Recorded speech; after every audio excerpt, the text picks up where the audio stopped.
How you doing today, brother? I'm good, man. Good? Thanks for coming out to my new shop. Hey, I appreciate you for even having me come through and do this, man. For sure. I feel like I'm not angled enough to see, but we good. All right, so first off, first of me just walking in here, this place is beautiful. Like, it's simple, but just dope as hell. Just, you see the background, you see what's going on. Behind the camera, there's a bunch of different football figures, baseball. You got the top loaders, you got penny sleeves, you got binders, merch. I mean, it's a dope shop, man. It's a dope shop, and I see like this is where you're from. I know this is a dream of yours, especially your partner, where he's from. He's got the card shop as well. We're gonna talk more about that when I go meet with him. But yeah, man, you guys have established something real good, man, and it's dope to see. We've sat and talked a couple of times. Let the people know who you are, what you do, where you're from. Sure. So my name's Frank Romaine. We're here in Washington Township, New Jersey, about 20 minutes outside of Philly. This is where I grew up. I've been going to all the schools here. I've played sports here my whole life. And, you know, being a card lover and someone who's into all types of sports and cards, we didn't really have much. We had one local shop that was kind of like a card and comic shop. When I was very young, they probably closed down when I was like 11 or 12. And then for the next 10 to 12 years, we had nothing in this area. We were either going to Voorhees or out in PA or up in North Jersey. So that was like the only opportunity to interact with cards, was having to travel for it. And before I could drive, I had to rely on my parents taking me. Once I could drive, I was still spending an hour to 2 hours in the car just to get to a show or a shop that, you know, had a good selection, had good deals. So throughout my journey, just as a collector, into a seller, into a vendor, then a card shop promoter, and now a card shop owner, I've kind of seen it all and done it all. But, you know, every day is something new, something different, and I'm still learning at the end of the day. So it's a fun thing to do every day, and I look forward to getting to do it. Yeah, it's dope, man. How old are you, Frank? I'm 26. 26, Yeah. Still young. You know how old I am? I don't. Take a guess. How old do you think I am? 38. 38, 41. Okay. I am old as dirt. But so what's the craziest thing that has ever walked into your shop? Like, whether it be a piece, a card, like what's the craziest thing you've seen? So it's pretty funny that you asked that, because it's been over the last 2 days. So I'll give you two things. Saturday, what walked in was this couple from the Poconos. They actually use a tattoo artist next door. So they've known him forever, and they only came down and knew of the shop because of the tattoo artist. Okay. But their neighbor had just recently passed away, but it turns out that he was a huge Philly sports fan and also an artist. So what they brought me was his collection of art that he drew over the years, and I can show you some as well. But it was probably 150 to 200 pieces of the most intricate and detailed, hand-drawn Phillies, Eagles, Sixers, Flyers, even the Philadelphia Stars, the Philadelphia Soul, Big Five basketball, Penn State, Temple, literally hand-drawn compilations, 18 by 24 posters. Everything hand-drawn? Everything. Wow. And they let me keep about 10 or 12 in the back, which we can bring out at some point. But the best one he had was probably a compilation of last year's Eagles Super Bowl. I mean, that had the DeJean interception, the Devontae catch in the end zone, as well as some playoff moments like Saquon running in the snow and all that crazy stuff. So that was probably the most sports-related, but not really card-related thing that walked in. And then yesterday, what ended up happening was a customer came in, he bought a football hobby box. Mm-hmm. He took that home, but as he was leaving, he said, "Do you take in bulk cards for trades?" And I said, "Sure, bring it in." So I didn't expect to see him back the same day, but he came back a couple hours later. He traded in a box of maybe $400 to $500 to $2 cards, ended up getting a $200 hobby box and a $200 PSA Giannis slab. Well, 15, 20 minutes later, he comes walking back in the door. I'm like, uh-oh, did something go wrong? And he goes, "Frank, you're not going to believe this." He pulled the one-of-one Cooper Flag rookie patch out of the new Topps basketball. So this is the first licensed set, the first Cooper Flag rookie card, and it's his one-of-one patch. Oh, my God. So what are we talking on price with that? So a one-of-one insert non-patch did over $7,000 on eBay. So an insert usually is less value than the true. This would be the true rookie patch one-of-one. It's not, you know, the true one-of-one, which would just be his rookie one-of-one. Yeah. This is the true rookie patch one-of-one. So I'm thinking conservatively, maybe low five figures. God. But he's driving it up to PSA tomorrow or Wednesday. Yeah. I think it's at least $10,000 card. Came from Frank's card shop. It's pretty crazy. Oh my God, that's crazy. Yesterday. Damn. Yeah. That's so 10 grand and above that card could be worth. I think so. If the non-patch insert raw did $7 grand, that's insane. You know, what do you think a patch 1/1? Potentially, I don't think it'll get a 10, maybe a PSA 9.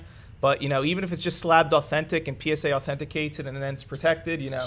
Anywhere, I think anywhere 10 to 15, I would think so, yeah. You know what I mean? Like, that's insane. Yeah. What card in your store or your collection means the most to you right now? Well, it's probably not in my store. It's probably back home. But when my dad and I first got into cards was 2004. We collected for 1 year, put everything in a binder, and then kind of forgot about it. It wasn't back until 2011, 2012 where we really got back into it, and we started buying boxes and going to shows. But probably the two most special cards are our favorite set was 2012 Topps Prime Football, and you got 2 autographs, 2 patches in the hobby box, 10 packs, that kind of deal. But that was the year that Andrew Luck was the first overall pick, and a bunch of other quarterbacks. So the box he got me for my birthday, I ended up pulling the Andrew Luck rookie patch auto. And then I don't know whether it was a Christmas gift or a different box, but I ended up also pulling the Russell Wilson rookie patch auto. Oh my God. So those 2 cards, crazy. and then eventually just over the years, we decided to collect the entire set. So we have that full checklist of rookie patch autos, and then they had like 10 or 11 veteran patch autos of the same, set design. So we have a binder just filled with that entire set from basically that first product that got us back into it. So you still have them now? I still have them, yeah. That's dope, man. Holy hell. Yeah. Because, it's a lot, like you said, nowadays it's 80% it's for money. Yeah. These days with the trading card thing. So to hear that you had it that long ago, you said 2004, is that what you said? 2004 was our first year. We still have that binder. And then 2012 was the year we really got back into it. Talking over 20 years since you guys really got into it. That's crazy. Yeah. Father and son too. So you guys were going to shows together and stuff like that. Yeah. That's dope, man. I know your father is proud of you of this right now. I already know he is. That's dope, man. That's dope. If your shop, I know you're fresh. It's a brand new shop. But if your shop was to disappear tomorrow, what would your collectors that come here miss the most, you think? Honestly, I think it's just the experience, right? Like a kid could walk in and see all these expensive cards in the cases and feel a little discouraged, but I'm able to give them a free card. I'm able to give them a free pack. If they find a dollar card in the dollar band, I'll just say, just take it. It's yours. I don't need to make money on every single transaction. It's really about the community that I'm building, both through the shows and the shop. So people from the shows come in and see the shop, and people from the shop then join the shows and become a vendor at the shows. So really just the community that I'm building, the kind of message that I'm trying to spread of getting into the hobby, having a PC, not trying to make everything about money. Being able to start with nothing and grow. Like I didn't have a $10,000 collection when I was 10 years old. Yeah. I had maybe $300 to start with that my dad gave me, and I was buying $10 cards on eBay and trying to sell them for 12 or 15. So just the passion for the hobby, the ability to start from nothing and grow, and the community that I'm building, I would say. Because it's a lot of stores that really only care about money, which sucks. I've seen a lot of people, especially the people that like wait in line and get these cards when these kids are just wanting to collect. Yeah. And it's like it's business, but there has to play a part sometime where heart matters too. Yeah. You know what I mean? And that's dope. That's dope. What's the biggest misconception people have about running a card shop?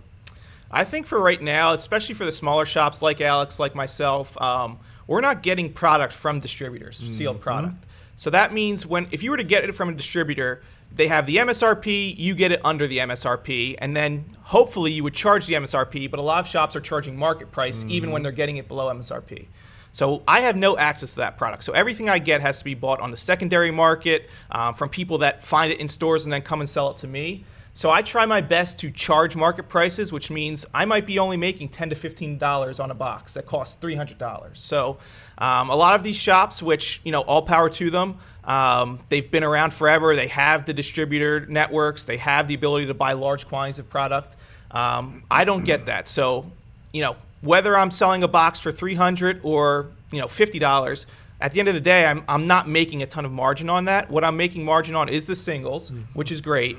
But, everyone thinks like, oh, you're charging $100 for that box. Well, it retails for $55. Well, in reality, I paid the person who bought it at retail for $55, $85 to $90 just to have it on my shelf for a collector that wants to come in and open it. Yep. So, it's not as all glitz and glam as it seems. There's tons of product and cards that you end up losing money on because you either pay too high and the market dropped, or, you invested in a player that ended up not playing well or getting injured. So, there's a whole aspect of it that goes into it that you don't really see. But at the end of the day, as long as I'm having fun with it, that's really what I care about. And that's definitely a misconception for real, because it's like people need to understand that all these shops don't get stuff for retail. And and in their mind, when they come in and they see, things for over retail, people got to understand that when you're there's third market out there that you have to be involved in and pay for. And I hate that people just don't understand that process, especially when you have a store and your overhead, especially in the state of New Jersey. Yeah. Like, nothing's cheap. So it's like, it's not like you're getting that stuff for retail. But in their mind, they come in, oh, we know you got it for retail. But that's just not the case. Yeah. You have to be well-established to have these connections with these companies.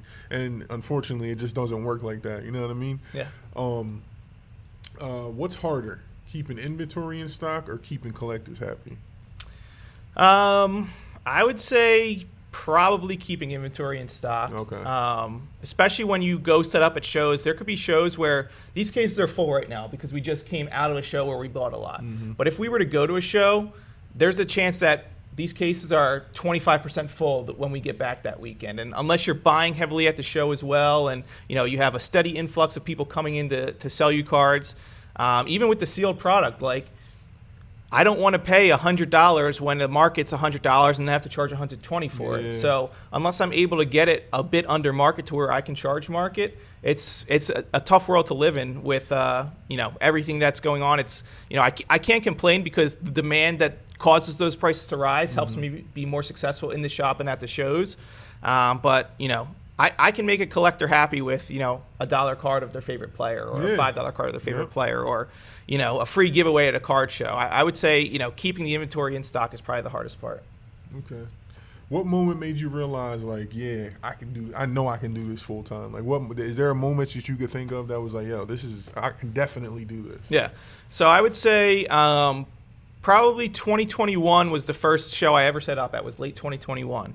And then I was doing shows for about, 9 to 12 months after that. And I actually met Alex, my partner with Brotherly Love, through setting up at shows together where, one person would buy the tables, we'd share the tables, that sort of thing.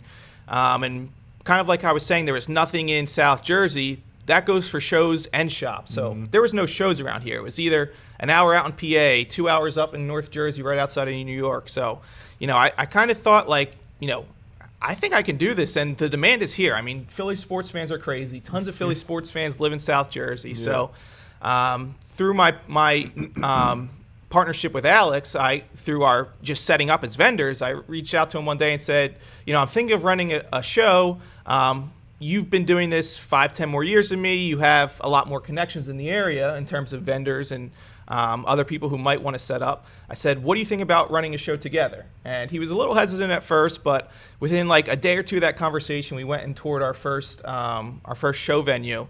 And we basically had a contract signed within a couple days from that, had our first show. And, we had 40 tables in there. We expected, a couple hundred people to show up. Within 30 minutes, the parking lot was overflowing. The whole room was completely packed. You couldn't even walk around.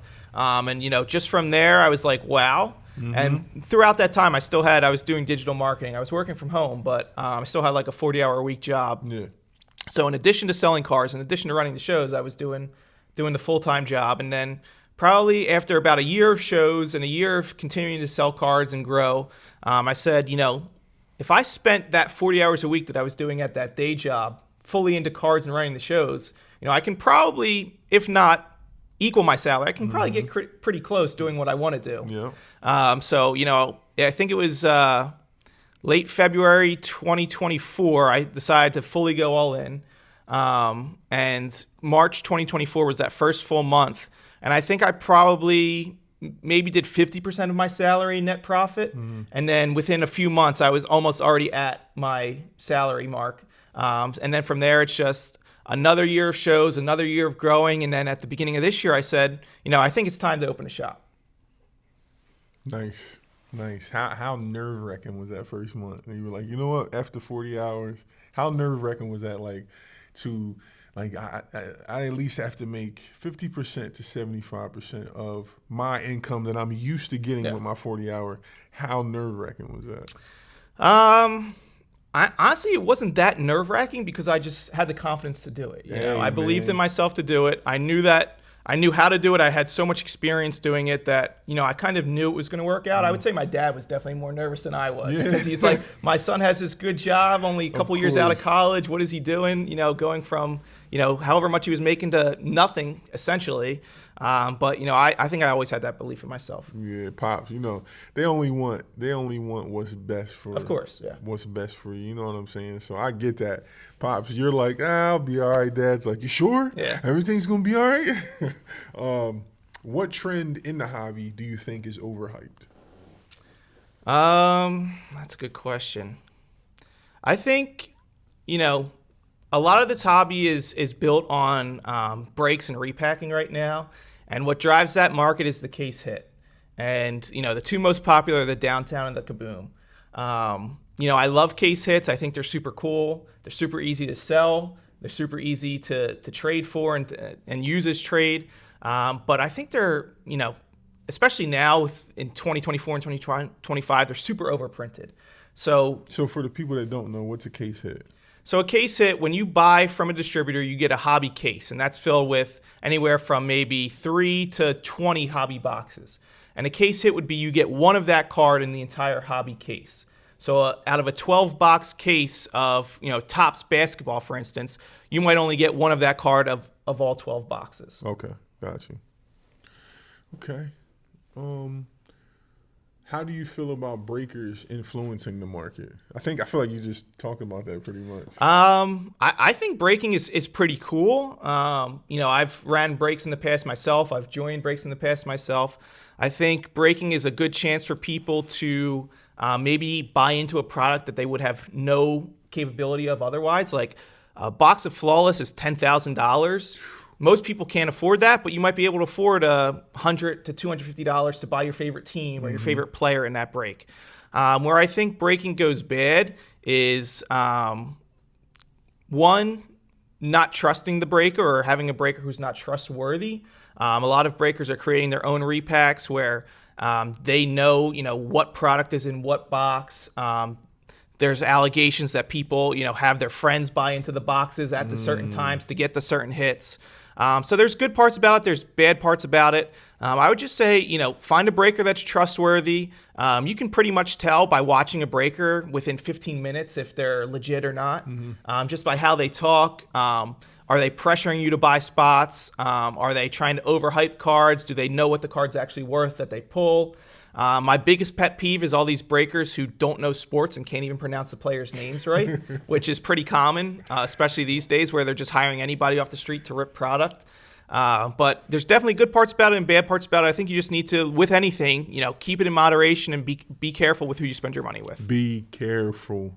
What's the biggest change you've seen in this hobby in the last 5 years? The biggest change is just the desire for sealed product. You know, even 5 years ago, you could buy a nice hobby box for $100, even $100. Those same boxes in 2025 cost off the shelf $300, $400, $500 a box. You're still getting the same amount of hits. You're still getting the same amount of cards. The players aren't becoming that much more valuable, but the box prices are going so up, one in part because of breaks, because you can spread the cost out among so many people. You could say inflation, you could say just more demand for the product.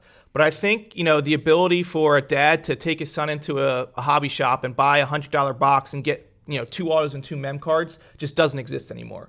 If you want a product of that, you know, level, you're spending at least $300 to $400 to even open that box. And that's why I think a lot of more people have turned to Pokemon, where, even last year, booster boxes were $100 for $120 for the new sets, and now they're $300. So you're kind of seeing the same thing happen. But I think the ability to just open product and get the enjoyment of ripping packs, I think is kind of diminished a lot. Like, people are restricted to only joining breaks because they can't afford a full box or they can't afford a full case. Where there is people, I mean, there's still people that do it, but you could have bought a full case for $1,000, and $1,000 is still a lot of money. Yeah. But a full case now costs $5,000 to $10,000. Where Now, having that kind of money. How many is in a case? Higher end products, you could have 2 boxes in a case. Lower end, it could be up to 20 boxes in a case. Yeah, because I remember, 5 years ago, you would at least see some type of Pokemon in Target, Walmart. Yeah. You ain't seeing none of that now. It's crazy. Like, I got caught up. Now I'm like, somebody gave me my first pack. Shout out Brian over at Unique Souls in Virginia. He gave me my first pack of Pokemon. What you gonna do with it, John? I'm about to open it right now. Like, what are you talking about? Yeah. So ever since that rip, bro, I'm hooked. Like, I want to just, everything I get, like I told you, I got the Mega Charizards at home. I got 3 boxes. It's taking everything in me not to open them, just because I just love to open them. You know what I'm saying? It's just like makes me, I guess it like brings me back to when I was a kid, because I remember when I was a kid, I would be able to get a Pokemon pack, but it was like rare. My mom would be like, yeah, I'll get you one. And then opening that pack, even though those cards weren't worth nothing, but just opening it and seeing them, to me, they were worth $1 million. You know what I'm saying? So, yeah, man, it's definitely different. You should be able to go anywhere and get cards that just sitting now. Yeah, right. Imagine that. What's the most common way that people get scammed in this hobby? I would say probably online payments are probably the worst. I would say the only platform I'm comfortable using if I don't know a person is PayPal Goods and Services. Yep. That's the only platform where you can almost 100% of the time get your money back if you don't receive the item or you receive the wrong item. So many people use Venmo Goods and Services, or they send it PayPal Friends and Family or Cash App or Zelle, which has no buyer protection. And, they're just out that money. So as a lesson, if you're buying anything from someone you don't know, something that doesn't feel right, use PayPal Goods and Services. No matter how many vouchers that person has, no matter how much comments they have on their legit posts, pay PayPal Goods and Services. If they want you to cover the fee, whatever you need to do to protect yourself. Absolutely. Just make sure that you're being smart with your money. If a deal's too good to be true, it probably is. 1,000%. Ain't no probably, it is. Yeah. This is my thing. It's like this. People, when it's too good to be true, they just want to get the product, not understanding, like, listen, if you tell a person I'm only paying PayPal Goods and Service, I don't do PayPal, then they're not even a legit reseller if they don't accept PayPal. Like, don't do it. Don't do it. No matter how good it seems and looks. No Cash App, no Venmo, especially not Zelle. Don't do it. Don't do it. Don't do it. PayPal Goods and Service. Yep. What's your process when someone brings in a card you think might be fake? So I can pretty much tell right away. Things I don't have as much experience in would be like older vintage cards like the Jordan. I haven't seen much of the real or fake versions of that, but a lot of fake Pokemon has come through the door, and pretty much, you can tell right away. The color's off, the foil's off. Some people, you don't even know that they have a fake card and they bought a pack at like a flea market or something. Some people you can tell like they might know that it's fake and they're just trying to pull one over on you, but I'm just honest with the person. If it's a fake Pokemon, I'll grab a real Pokemon out of the case and show them the differences in the foil and the color. Fake sports cards don't happen as much. You might see some, but I've just done sports cards enough, especially modern sports cards, to know right away. And, just telling them, hey, look, I'm not comfortable taking this in because this is off, or, the foil's not right or something. And most people are understanding. And some people are pretty disappointed, especially if they don't expect that they have a fake card, which is, it's almost like the person who brings in their dad's collection. You have to tell them it's worthless. Yeah. Same deal. If it's a fake card, you have to tell them it's worthless. And some people are understanding. Some people aren't as understanding. But at the end of the day, it's all about, giving people the knowledge to recognize that in the future for themselves, And I hate when you got to tell someone something's fake and then they act like you're doing something, like we're just protecting you at the end of the day, especially at like my sneaker convention. Something will be, we had a kid one time, he had a full vendor table of designer sneakers. We're talking like Balenciaga to the Virgil, Air Force One, Louis Vuitton. Yeah. Like he had tons, and I'm just like from the jump when I seen him setting up, I'm like, so I sent my legit check. I'm like, yo, go check those things. You know what I mean? And every single pair was fake. Like they looked good, but they were fake, and it was like I thought he was just like trying to pull a fast one, but I'm talking like he was a young kid. He was like 17, 18, 17, and he was with his mother.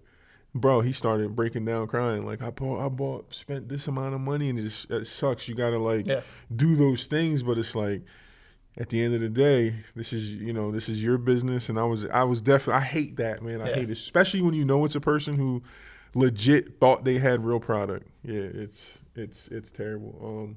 Has anyone brought something in claiming it's worth thousands and it wasn't? I mean, everyone likes to think that their stuff is worth a ton of money, you know. I mean, a fake Pokemon card was brought in that was a $1,200 card had it been real. Which one? What was it? It was a Gengar and Mimikyu team up from like 2014 time frame.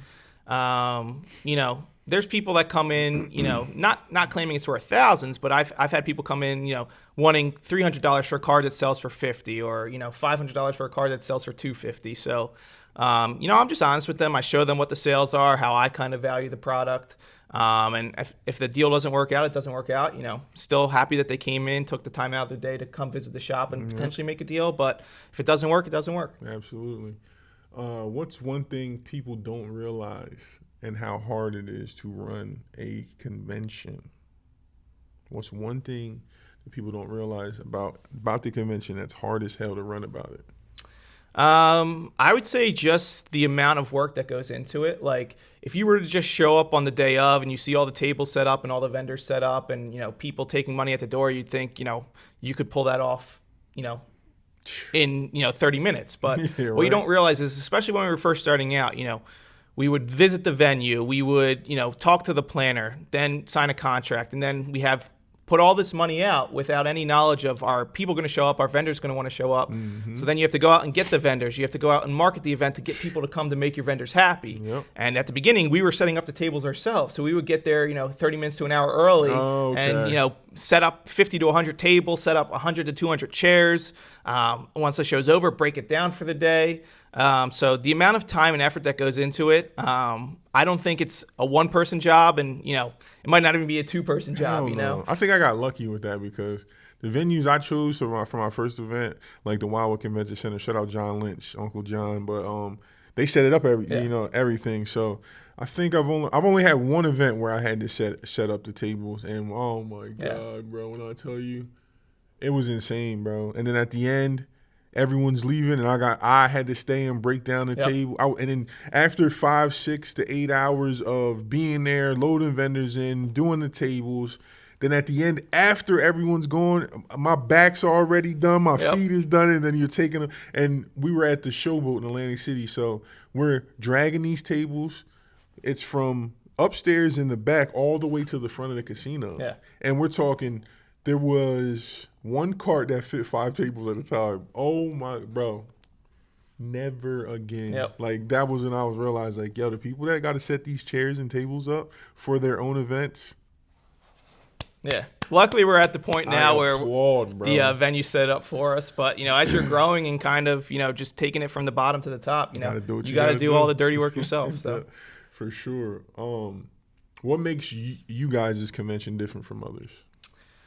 That's a good question. I think, you know, we always try and get new vendors in as much as possible. So how we work is, you know, we always put our show tables out to our returning vendors first.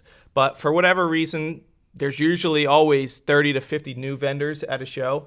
I mean, you can go to some of these shows, and every single show, it's the same 10, 20, 50, 100 vendors. And their inventory is not turning over. Their prices are high. You know, we're always bringing new vendors in. There's always something new when you're coming to one of our shows. If you don't see something you like at our previous show and you come to the next show, you'll probably find it. And that also, kind of going off of that, we're always constantly learning and adapting. So when we first went to Live Casino, it was our first time there. The aisles were too thin and people thought it was overcrowded and some people left. Well, our next show, we had that completely fixed, fully spaced out aisles. We went into 2 different rooms and made it just a much more enjoyable experience. And we even had, one person come up to us and say, I almost didn't come to the show because last time I had a bad experience and then I came here and you guys had fixed everything that was wrong about it. So, being able to learn and adapt, I think, is something that sets us apart too. Absolutely. Trial and error, man. You got to, you know what I mean?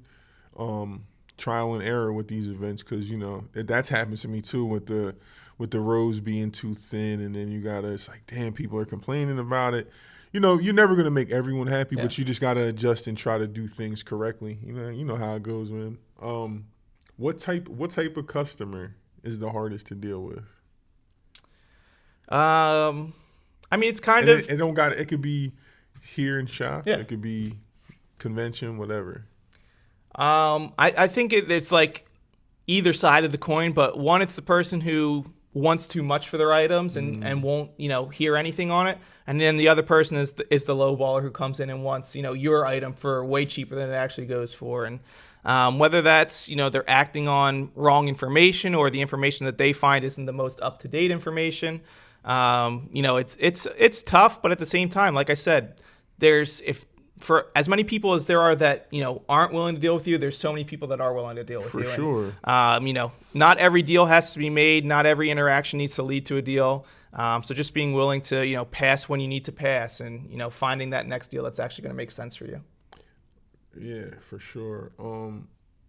How important is the community aspect versus the money aspect? I think the community is what leads to the money, right? If you don't have that community, you're not going to have vendors who want to do every one of your shows. You're not going to have people that want to come into your shop as opposed to another shop nearby. You're not going to have people that talk about your show and your shop to their friends and invite new people into it. Without a community, the money is not there at all. That's for sure. For sure. Do you think that the trading card hobby needs a reset? Potentially, but I think those resets happen naturally. I've been doing this long enough to where I've seen where you could have graded a base PSA 10 of LeBron's 10th year Prism card and made $100 if you got a PSA 10 of that, to where that doesn't exist anymore. I've seen to where, you could walk into a store and you wouldn't find any sports on the shelf, but all the Pokemon was there. And now that's flipped to where you can't find any Pokemon, but all the sports is sitting on the shelf. So I think just by, the nature of supply and demand, what the market really wants, I think those resets happen naturally.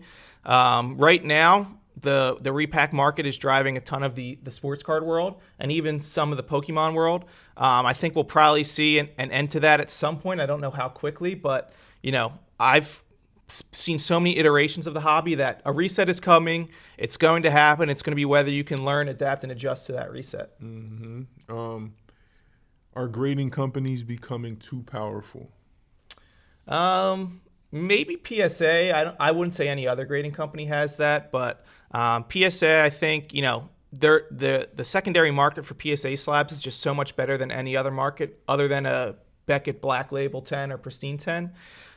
To where, you send in a sub now at a base level, you're not seeing that for 5 to 6 months. And there's nothing you can do about it. You can't contact anybody. You can't get it done faster.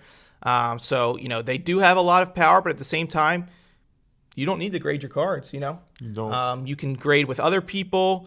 You can keep your cards raw. You can just collect your cards. So, they have a lot of power, but at the end of the day, the power is only given to them by the customers at this point. So my first time ever sending cards out this past June, I had 4 cards. I had got the I don't know if you're familiar, the Giovanni's Mewtwo from Team Rocket. Pulled that on, shout out Pokebank TV on TikTok. Just at work one day randomly, like, I'm looking at this live, like, let me buy it. I'll buy 10 packs Team Rocket. Last pack, nice. I hit Giovanni's Mewtwo. 151, I had hit the Big Blastoise hitting that. I got a Pikachu out of that. I can't rare art, whatever the rare art is. I forget which one it was. And then the Charmander from Prismatic. Cool. Send those 4 cards out to SGC, right? All of them come back at 10, except Pikachu comes back at 9.5, right? They send this stuff back to me in the mail. Now, things get lost for some reason when the stuff gets sent to where I live at my condo. So I have it sent to my wife's job. She's a real estate agent. Why? It goes through like 10 different places coming through Florida. As soon as it comes to New Jersey, the distribution center in like Mattawa, somewhere up there, disappears. Boss. Damn. I was sick, bro. Sick. When I tell you sick, like, and I was going to raffle the Giovanni Mewtwo off, like, at the event to give it away. So I was just like, yo, this is crazy. October. So last month is when they finally, like, cashed me out. And at the time, market then went way down. Yeah. At that time, I could have made over $1,000, $1,500 on those cards. Now it was like, market was like $800. I was so, but you know, it happens. Somebody got free cards, graded free cards. Yeah. Like, sucks, man. But, you know, it is what it is. Is the hobby better now or pre-pandemic? I think, you know, that's a complicated question. I would say it's better now, but there's parts of it that are worse. It's better now because so many more people are into it. So many more people have fun with it. You know, pre-pandemic, you know, whether it was my friends or people I went to school with, almost no one collected cards. So whereas now I see kids coming from school with their school friends and, you know, meeting at the card shop to do trades, which, you know, was almost unheard of when I was in middle school and high school, you know. So the fact that the hobby's grown so much, I think, is a positive, but I think there are some aspects that might be a little worse. Yeah, because it's like, it's more, I remember when it was like 80% kids. Now it's more adults than kids these days, which, you know, it is what it is. You know what I mean? Anywhere that there's business and money to be made, the adults are coming. Yeah, you know what I'm saying? Like, because when I started, like I said, it was gifted to me, so it wasn't a money thing to me. Like, I just genuinely loved pulling cards. Like, and now I'm fighting myself. What do you think? You think I should open the boxes? Maybe open one? Save some seal. Oh my God. So if I open one and there's no Mega Charizard in it, I just got to sit and look at the other two? I would think so, yeah. What's a mistake you made early on that other shop owners should avoid? Honestly, it was really just the real estate / construction side of it, where obviously I had no experience dealing with any of that. So I thought I was going to be able to knock out some walls and put up some walls myself and call it a day and be open in 1 month, you know? So that was like April 1st, and the shop didn't open until October 12th. So obviously it took a lot longer than I expected with needing an architect, needing permits, you know, finding a contractor, getting all of that done through the local government. So I would say, you know, I thought I knew what I was doing, but I didn't. You know? So the amount of research you think you need to do, double or triple that, and find out what anything that could come up that might derail you a little bit. Obviously, you know, I came out positive on the other side of it, but that was a big learning experience. And then, you know, if I'm ever to get a bigger shop or open a second shop, you know, now I know what to do and what to expect in terms of time frame and cost associated with all of that stuff. So, question, how long did you think that was going to take compared to how long it realistically took? So I got the lease April 1st. I thought I was going to be open late April or early May. Okay. And we didn't have all of the drawings, permits, and everything approved until mid-June. So that was like, you know, 2.5 months, and then... So not that bad, though. Well, yeah, and then all the work had to be done, approvals. Then I had to come in and paint the store and, you know, build all the cases, build the shelving, everything like that. So probably took about 5 to 6 months when I thought it was going to take a few weeks. Yeah, that's crazy. Yeah. That's crazy. What do you spend the most money on that nobody would expect? That's a good question. You mean in the shop, the show, or just in general? Anything.